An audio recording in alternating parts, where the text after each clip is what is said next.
Our brains are predetermined to avoid discomfort. This is where mindset really comes in. Understanding neuroscience and how your brain works is really an important piece of like mindset and developing grit. Spartans, listen up. We need to sleep better. So how do you sleep better? Never thought about it before. And so I met Jack, I met Essentia. Pay attention to the mattress you sleep on because it's loaded with chemicals. Recovery, cooling, and pressure relief, all in one mattress. Up to 60% more deep and REM sleep. Less inflammation, faster bounce back. No toxins, no EMFs, no BS. My buddy Jack over at Essentia, he's kind enough to give us a code for the Spartan community. That's DECA, that's Tough Mudder, all of us. Use Spartan25, get a discount. Prioritize your sleep so you can sleep faster, you can do more burpees, you can train more, you can get healthier. When you sleep well, you live well. Joe De Sena, CEO and founder of Spartan, host of the Hard Way podcast. Got my buddy Jeff Browning on here, aka Bronco Billy. Welcome aboard, sir. Yeah, great to be here. Thanks. You've run 200 ultras.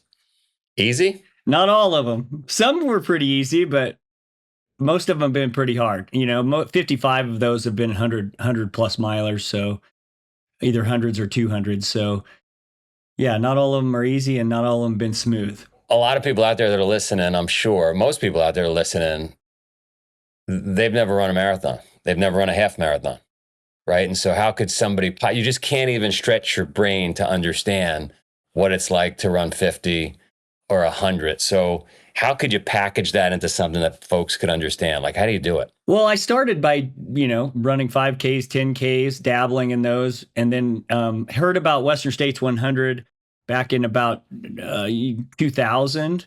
I heard about the Western States 100 in the Sierra in Northern California, and something in my brain said, "Oh, I want to do that." I hadn't even run a half marathon at that point, or a marathon. So, but I had worked at a biking. It's kind of a triathlon shop, but it was mainly biking and running. It was the specialty running store in Columbia, Missouri, where I went to University of Missouri. I was slinging bikes and shoes and part-time. But the owner of that shop had run 25 Boston marathons. And so he got this thing in my head that, I was mainly a biker at that time, and I wanted to kind of, in the back of my head, I was like, oh, I'll run a marathon, check that box. And then fast forward to 2000, and I was hanging out with a buddy when I just moved to Bend, Oregon. He really kind of introduced me to the world of ultras.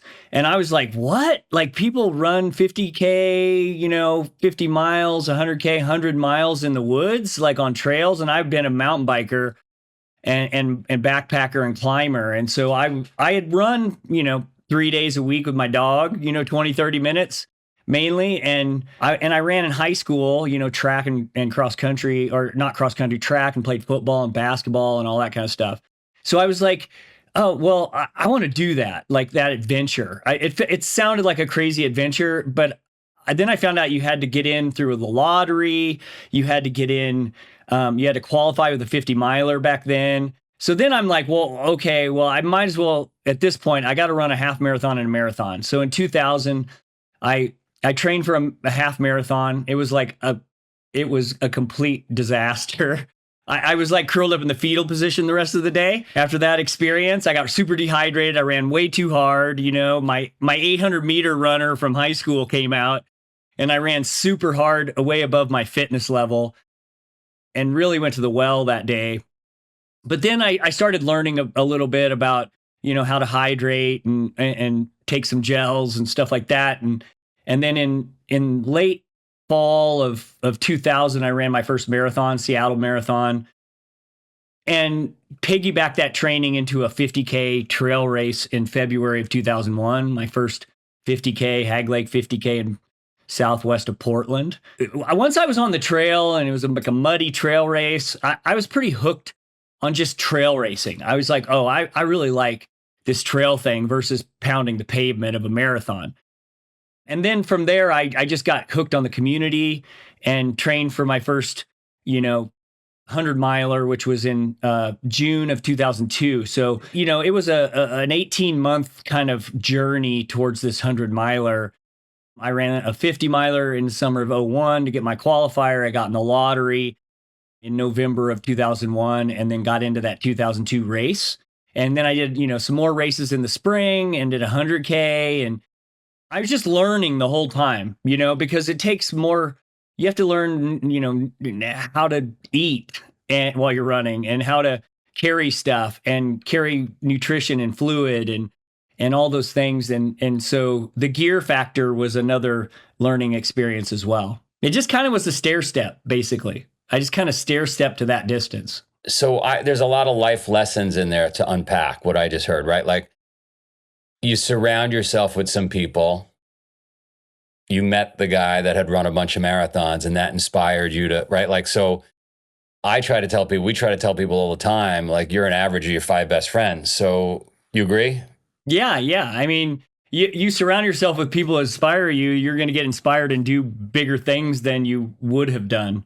That's for sure. Whether it's coaches or parent, parental figures or grandparents or whatever that is. And then the other one I would say is fire ready aim. Like, you could have did analysis paralysis, right? You could have been stuck like, what is this 100-mile thing, this 50-mile, like, analyzed it to death, laid out a plan, realized you were way out of your league, but you were like, fuck it.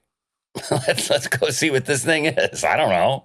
For me, it was just like, well, let's figure this out, and how do I get to the start line? And I had some mentors along the way, for sure. There were some older ultra runners in Bend, Oregon, that kind of took me under their wing during that time. That's one of the cool things about the trail running community. There's a lot of mentorship that goes on. It's kind of like climbing, where someone's going to take you out to the crag and show you how to, like, really do it outside versus in the gym. And in that setting, they were teaching me stuff like how much salt to take per liter, and how to carry, water bottles, and, what gear I should think about, and all those kind of, and where to go train too. I didn't even know where to go train. I just, they were showing me some of the routes they did for training, where the good 20-miler was with like 5,000 feet of vert, to get ready for mountain races. So it was really, a community kind of thing as well. Like, number one, surround yourself by some people that are going to stretch you and push you. Number two, fire ready aim. And then number three, you use the word community a bunch of times. Like, in life, we talk about whether it's trail running or business or family or having kids or whatever, but like, community is everything. Yeah. And we've kind of started to replace community with the phone and technology. Like, it's kind of fake community. I mean, it's a good way to keep connected with people that live a long way away, but right, in person is still, the gold standard. I think it feels like it's done if you send a text or an email. Like, but it's not. Like, in person, shaking hands, breaking bread, grab a green juice or a coffee with somebody. And then the fourth one, I would say that the elephant in the room is like, outside. That would be the word I would use. Outside. That's probably my biggest draw to this sport, is the training, is going out, running in the woods. I've always lived in mountain towns. So I've been in Bend, Oregon. I've been in Logan, Utah, Bozeman, Montana. I now live in Flagstaff, Arizona. I have trails right out my door. I can run 3/4 of a mile. I'm on dirt, and I'm in the trees. And so that's my time. Every day at lunch, I try to run in the middle of the day, and if I can, unless it's a big day and then I'm starting early, but I'm out the door, and that's my time away from a computer, away from lights, indoor lights. Before the interview started, we talked about fluorescent lighting, living under fluorescent lights all the time. And I've been in front of a computer my whole life, since I've been an adult. I was a graphic designer for, over 20 years, an art director, sitting in front of a computer, standing in front of a computer later when I realized it's not good to sit and, all day. And then now as a coach, last decade, I still am in front of a computer. So it's my time to get away and really commune with nature as well. It's not the event, the race, that Bronco Billy, it's all the training outside that leads up to it, the community that leads up to it. The race is like one day, right? But there's 120 days before that, where, like, they say that most of us, this is an unbelievable stat, most of us spend less time outside than prisoners. Prisoners Wow. spend more time outside. And think about it right now. You and I are both inside. We're on this, right? Like, then we're going to go to our job and we're going to be like 95% of our lives, the stat is, are indoors. And so when you put a date on the calendar, when Bronco Billy puts a date on the calendar, it requires him to go outside. That's the carrot. You need that carrot dangling out in front of you. That's why I'm in my 26th season of ultras, and I've run, I lost count at 200 ultra marathon finishes about 5 or 6 years ago. So I'm probably 220 plus at this point. I don't even count anymore. I just know it's over 200. For me, that carrot is what gets me out the door on a hard day, right? Having that event on the horizon where it's like, okay, you can't cheat it. That's one thing I love about ultra marathons. They're big enough. You can't do it off the couch. You just won't make it to the finish line. Your body will say no. You have to prepare. And if you don't prepare, you're not going to see the finish line. I can jump off the couch and go run a 5K. It's only 3.1 miles. But I can't jump off the couch and run a 50 miler or a 100 miler, not in the required time, in the cutoff time that they have. I might be able to hike it, but I'm not going to be able to hit it in the cutoff time in the event. So, you have to get out the door and train, put in the time. I did a lot of ultras in my time. And I used to say 50 miles and above doesn't lie. It knows. You could fake everything under 50 miles. Once you go over that, yeah, you either trained or you're dead. Let's talk about, the person out there listening, watching, stuck on the couch like most people, staring at the device. What do you recommend? Like some simple hacks, 3 things that everybody should be doing, which is probably what we just spoke about, but what do you think? Put the phone on airplane mode and get the heck out of the house. Even if you just go for a walk, start by walking. One of the things we coach people off the couch. I have a sister who was pretty overweight. She was lifting weights and had joined a gym and was like, okay, I want to get some of this weight off. And so I had her just start hiking 1 minute and jogging 1 minute, hiking 1 minute, jogging 1 minute on a treadmill. Whatever pace she could do, and still hopefully try to talk. She couldn't talk in that 1 minute, but eventually she could. And then she just started to wean off the hike break. So then she would run 2 minutes and hike 1 minute, and then 3 minutes and hike 1 minute until she ran a 5K, and she could jog through a 5K. But I would say, you don't have to go work out super, super hard. Really, most of our volume should be what we call conversational pace. So whatever that means, if at first it might be just walking, if you're really out of shape, it might be just walking. And then eventually it might be a little bit of short jog breaks in that walking. And eventually you're going to be mainly jogging. And then the next thing you know, you might be running at a little faster pace. So it just, baby steps, I guess, is one. And the other is just doing it, like making a pact with yourself to go out the door. I think that's a big one, is just saying, you know what, I'm going to do this. I know we're going to talk about some mindset stuff here, but this is where mindset really comes in. I think one of the things I coach too is like understanding neuroscience and how your brain works is really an important piece of like mindset and grit and instilling I shouldn't say instilling, developing grit. Because when we have a thought pattern, it drives or emotions drive a thought pattern, or a thought pattern might drive an emotion. Either way, right? Something might make you happy, or something might make you sad or fearful, or fear might invoke a thought pattern. But these thoughts that we have, like 60,000 thoughts a day, all of those evoke some kind of an emotion, and then we usually have some kind of automated response to that. And whenever we have a negative thought or a positive thought, they're both present. I like to think of them as like seeds. Like there's a positive seed and a negative seed. They both want to sprout. They both want to germinate. And your time is water. So which one are you going to water, the positive or the negative? So both want to germinate and grow. But when we do spend time on those, we send physical proteins to a tree-like structure in our brain. And those tree branches get thicker and thicker. So as you spend time on them. So if you water a negative thought, or you water I'm not going to go outside, it's raining, or I'm not going to go outside, it's snowing, or I'm tired, then that's going to become an automated pathway. And the crazy thing is that you pass that along up to 3 generations through sperm and egg.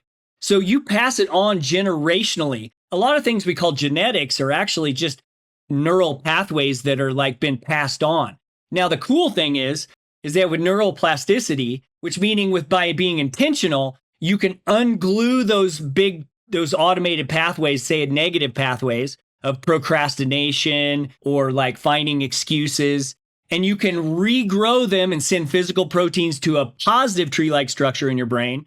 And then that becomes your automated neural pathway eventually. So for example, I'm 26 years in.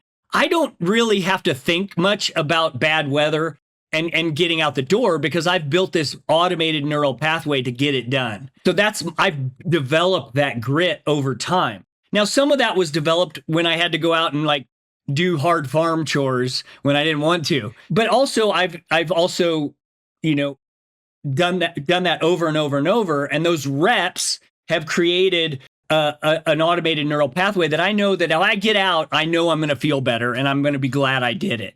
Right. Even if it's a, bad and there's an old saying in ultra running, there's no bad weather. There's just bad gear. So knowing sometimes it's just reps and knowing what to layer. You might make a mistake and be like, oh, I wore the wrong gloves today. Oh, I'll wear heavier gloves next time so my hands aren't cold, and just learning as you go. But knowing that you're sending physical proteins to your brain when you choose what to water, which seed are you going to water? I think that's a really important thing to understand.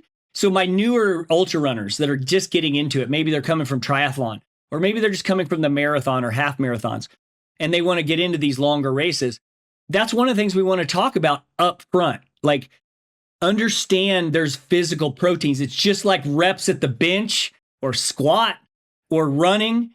It's like it's getting an adaptation and sending proteins there to build a structure in your brain. I didn't know a lot of this that you just described, but because of the podcast, I got to interview people like you, doctors, neurosurgeons. So a couple of things I learned. One, our brains are predetermined to avoid discomfort, because discomfort over the 10,000, 20,000 years usually led to potential death. Like, we didn't have coats at Northern, totally. right? So our brains are sending flashing signals and saying, no, don't go outside.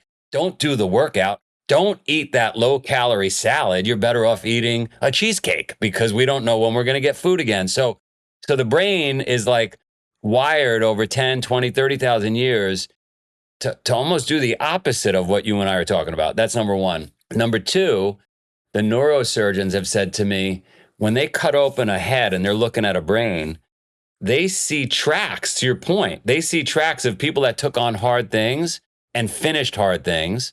And they see gaps on people that took on hard things and quit hard things. That's so interesting. It creates a physical imprint, to your point, where it's easier to repeat quitting things, or it's easier to repeat finishing hard things because you've grown the trees. To quit, the quitting tree. Quitting tree. We don't want the quitting tree. We want the finishing tree. We want the finishing tree. I love the way you said it.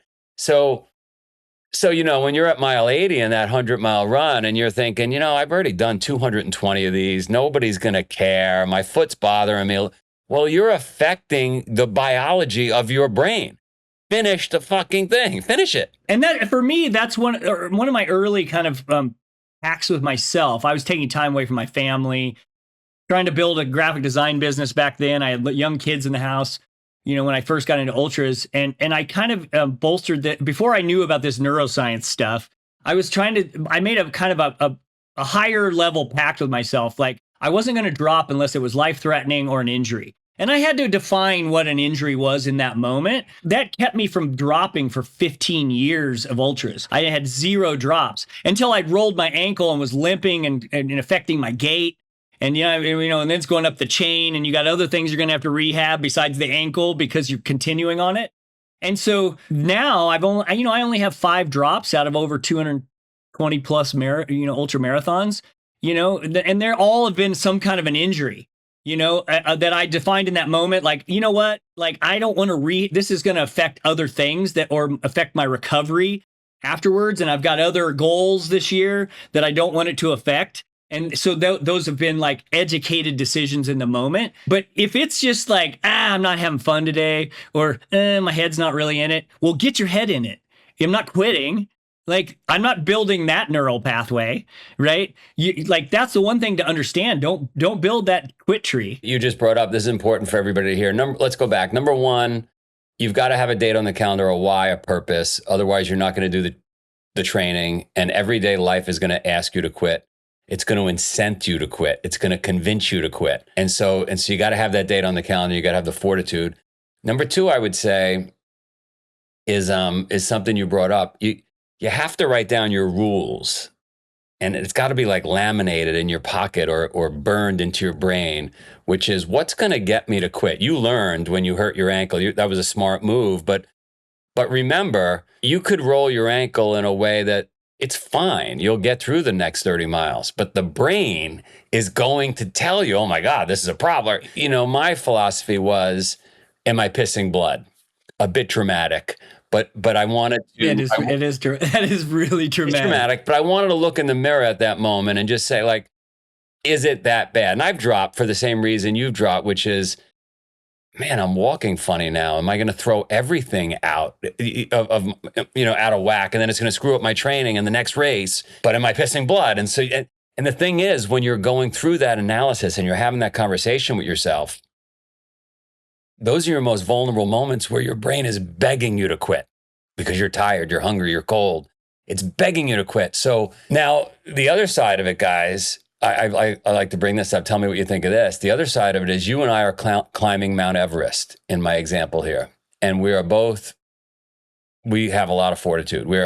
We've trained for it. We've got a big investment. Our family's rooting for us. Shit, NBC is streaming it live and we are climbing Everest. Totally. All right. And we are 100 meters from the summit. And you and I know, we've been told by the experts, that after 12 noon, if we don't summit, it starts to become more and more dangerous because the weather can turn. But it's only 12:45. And shit, it's only 100 meters. And so there's a trap there, right? Because getting down is mandatory. Summiting is optional. But a lot of lunatics, like I would define you as a lunatic, myself as a lunatic. Maybe I'm not as crazy. Oh, it'd be hard not to go for it, dude. Hard not to go for it. So not only it would be so hard. Not only quitting and turning around is tough, but also quitting and turning around is tough, like for the crazy person. So it's a very delicate balance, is my point. It really is, and there's times when you could put yourself in a pretty dangerous situation. And you don't want to, I mean, at the end of the day, I would say this in the back of my head. I always say I'm a father first, athlete second. So that needs to drive my decision making. So in something like that, it'd be a hard conversation with myself, but I would probably have to turn around because it's like, you need to get down because you got kids.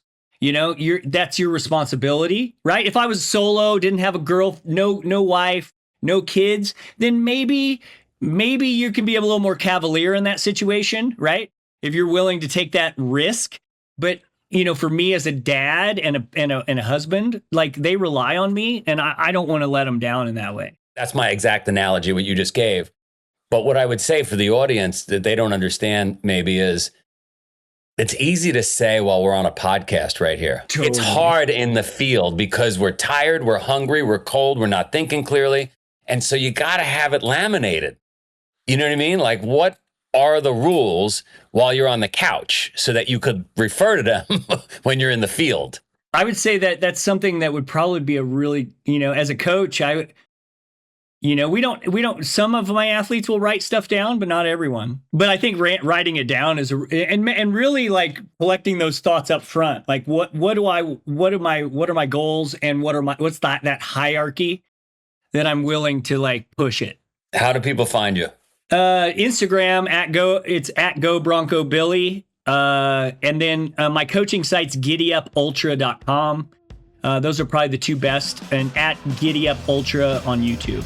I love it. We got to stay in touch.